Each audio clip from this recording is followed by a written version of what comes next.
Good morning, everyone. It's really nice to be able to be here with you guys again this morning. And yeah, have this time to do a podcast style devotional between Josh and I. And so we really look forward to just diving in a little bit more around the verses for our retreat, which comes from Matthew 11:28 to 30. And we hope that as Josh and I read this verse and we chat about basically what stands out for us and what we find as challenging or the things that God kind of causes us to remember as we read this verse. We hope that it will help you to engage with these verses for yourself when you have your own time. And so with that, Josh, could you read the verses for us this morning? Yep. Matthew 11:28 to 30. Come to me, all you who are weary and burdened, and I will give you rest. Take my yoke upon you and learn from me, for I am gentle and humble in heart, and you will find rest for your souls. For my yoke is easy and my burden is light. Thanks, Josh. And so, yeah, these verses 28 to 30, you might think that they are short, which I guess they are because they're only three verses. But it really is packed with a lot of significance and meaning. And so this morning, something that we want to focus on, which will also be a part of our conversation, is this question of like, what does it mean to be yoked, right? Like, what is a yoke? It's not an egg yolk, it's YOKED. And yeah, it's a word that perhaps we don't use as much in our context today unless you have some farming experience. So I thought we would just start by offering you some context around what yoke is because it is like such a strong imagery in this passage. And so, what is a yoke? Basically, in Jesus's day, the yoke was actually a tool that was made of wood, and it was basically used to link two oxen together. So that the oxen would be side by side. And basically, it was used so that as they plowed their field, these two could be working together, plowing the field. So it's not like one ox doing all the work, but it's two who are sharing the load. Oftentimes, a younger ox is paired with a more experienced older ox. And the act of yoking them together is a way where the older ox can guide the younger one in the task ahead of them, which is plowing the field. Because oftentimes the younger one, they actually have like a lot of energy, but they kind of need the energy to be focused and they need to be guided. And so this act of yoking two oxen together was so that the younger ox could learn how to plow the field from the older one.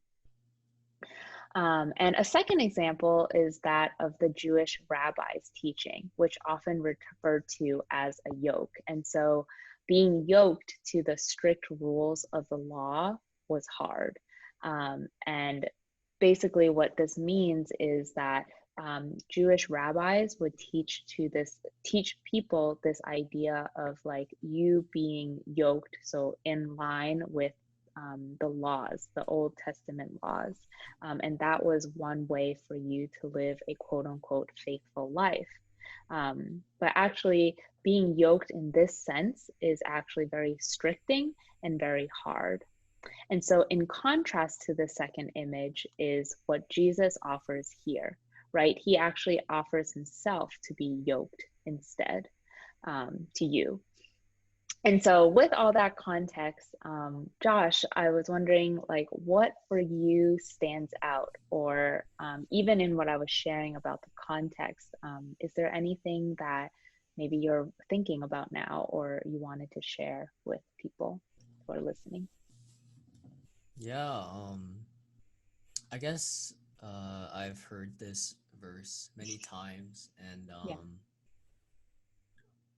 I guess it never really struck me how strong the imagery was of like a yoke and how Jesus kind of honestly, like it kind of seems like he like even humbles himself in this passage, Mm, because he's offering to be yoked to like to us, and the just like the gap between Jesus and us is like so great. But I mean, as Katie said in like the background, the information, where like the he is this older ox who um is offering up himself to guide us like the younger ox. And I don't know, just hearing that, right, hearing the verse right now, it just it just seems pretty cool that that Jesus himself has said this, and that he's offered himself to, you know, be the guide, you know, for us. And yeah, I mean, mm, anyway, I mean, I just can't like read this passage without thinking about, I guess, what I mentioned before in our last video, mm, about the Sabbath. Yeah, I mean, I guess it reminds me of the Sabbath because he talks about this rest, and um, this rest that that you find when um, we come to him, who like me, who was very burdened and weary from, I guess, some of my struggles in my junior year, um, mm, and I guess just coming from that struggle and going into my senior year, where I really embraced this aspect of Sabbath. It just always reminds, this verse always reminds me of that time, I guess. And yeah, I mean, I think um, going to specifics, I didn't really have a Sabbath. I've always had the concept of a Sabbath, but I've never, like, you know, really implemented into my life, just because I think mostly because I guess was in school. So I would I would procrastinate. And yeah. then obviously Sunday night, you know, that's like infamous for people cramming and doing and doing their schoolwork, which is probably why I never started this Sabbath. But my senior year, I finally decided that Sundays I would give up that studying period, and Sundays would be become my Sabbath. And I Mm, guess how that relates, I guess that was like kind of my time. I decided where I would like, yes, Jesus, like I want to be yoked to you, so I will, like, you know, have the Sabbath time where I will actually come and rest with you, and like, you know, just, I guess, be able to um, proclaim through my actions that I am like trying to like be yoked to you, you know. mm, And at first, you know, it was hard, obviously, uh, not having that study time, you know. But yeah. yeah, it's definitely rough. But the more and more I stuck to my Sabbath, I realized, just like logistically and just like spiritually, how it actually works. Mm, um so basically, when you have a Sabbath, whatever day it is, mine was Sunday, as I said. And I would always like have um this, I guess, anxiety and like guiltiness about like, oh, if I'm not like doing my work, I'm gonna fall behind. And then, mm, and when I fall behind, you know, I'm gonna have even more work, and then I won't be able to, you know, won't be able to catch up, and, you know, fall even more behind. So it's like this cycle. But basically, if you set a Sabbath, and then you kind of form your entire week around your Sabbath, instead of the other way around, letting your week define when your Sabbath is. um, it really helps, and it really also like fortifies your like your your action to just put God in front of like anything else that is happening, because you have set the Sabbath. My Sabbath is on Sunday.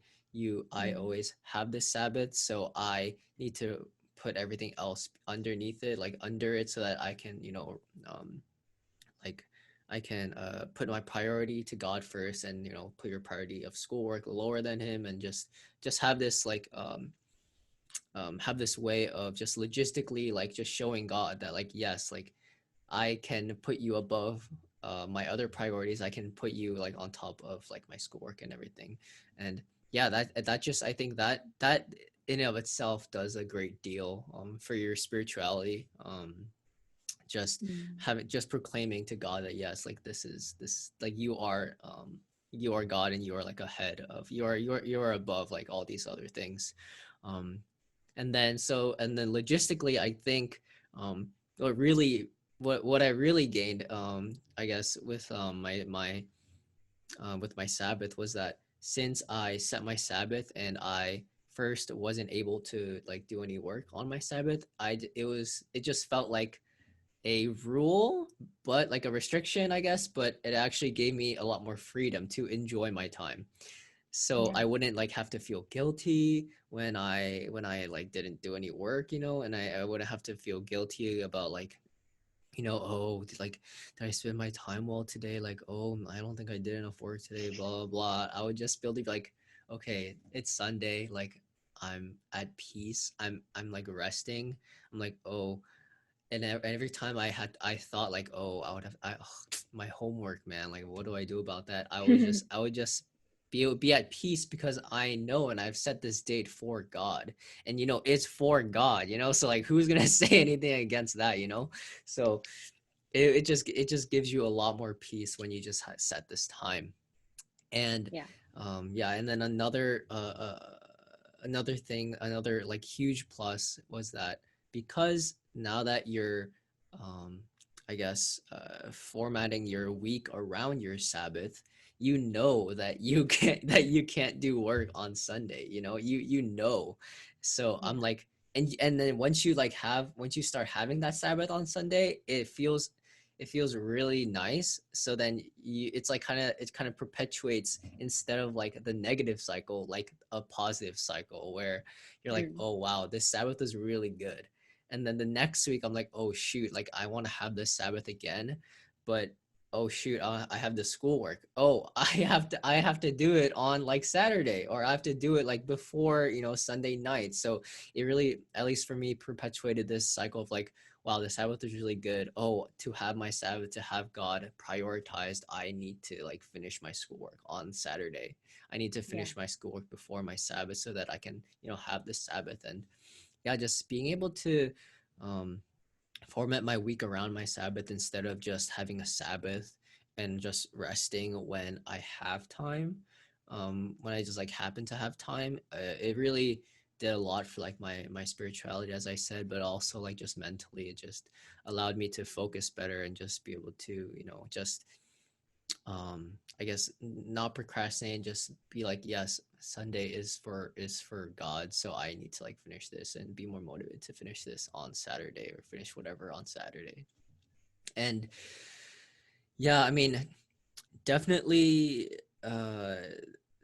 it's gonna be harder harder for some people than others, especially if like you are like just really like swamped with like work, especially for like in whatever program, or you know I know engineering's like hard and core and stuff like that, and it's definitely hard, but at least having a day, or I mean, I know some people who do like a portions of days, if if they're just like really having a hard time with schoolwork, but yeah, just have that time to just I guess let go and let God just do his work and have peace within that time was huge for me, and that's like the huge Mm. benefit of allowing to have yourself have a Sabbath.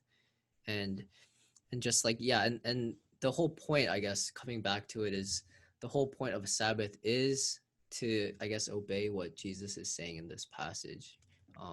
How during the week we are weary, we are burdened by whatever, whatever in life that is happening, but he promises that he will give us rest. And he promises that if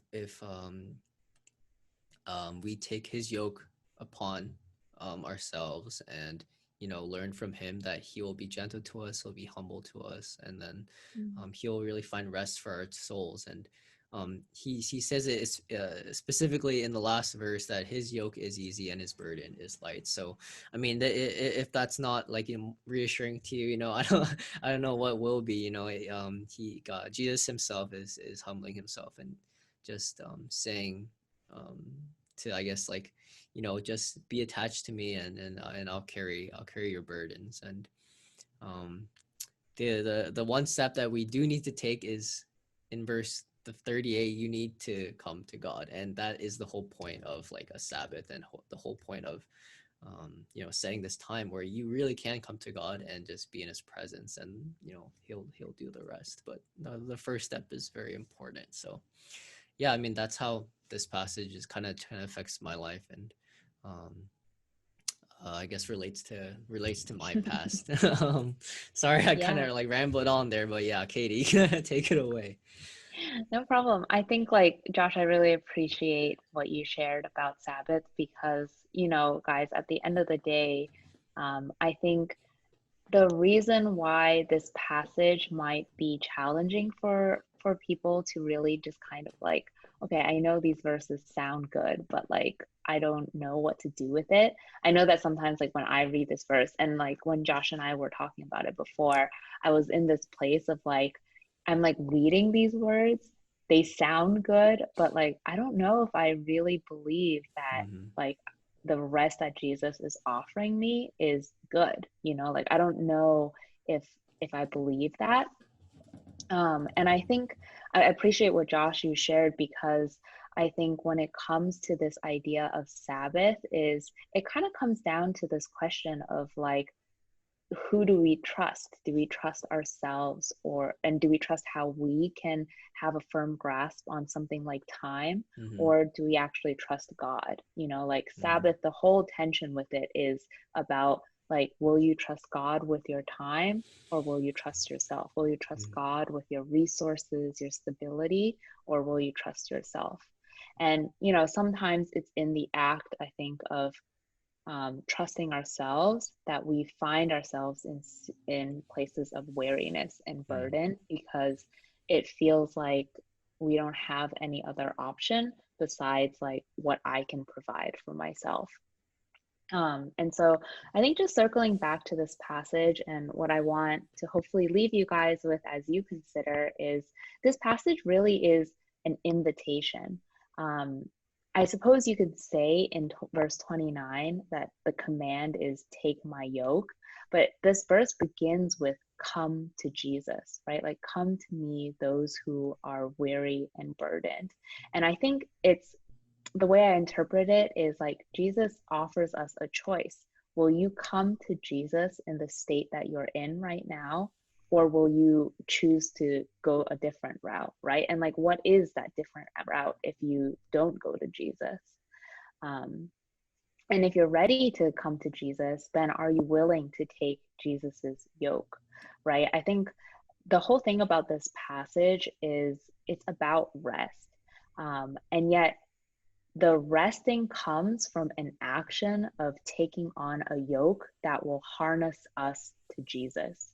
And I think it kind of just reminds me of what Josh was saying about how actually doing Sabbath, one way to think about it is you feel like it's a restriction. You're like, oh, I lost time, or like now I can't do these things. But actually, what I love about what Josh was sharing is that he was trying to say, like, no, it's not a restriction, it's actually a freedom. Like, in this act of doing this thing, I have more freedom to experience God. I have more freedom in like all the other areas of my life because I have set aside this time. And I think the same thing goes with this concept of being yoked with Jesus. Like, being harnessed to Jesus is supposed to be a good thing. It's supposed to be a freeing thing. But maybe some of you, including myself, like we think being yoked is like this laborious task. We think of it more like how maybe the oxen feel when they're plowing the field, right? Like it's this responsibility, it's this commitment, this obligation. But this whole point of the verse is come to me and receive rest.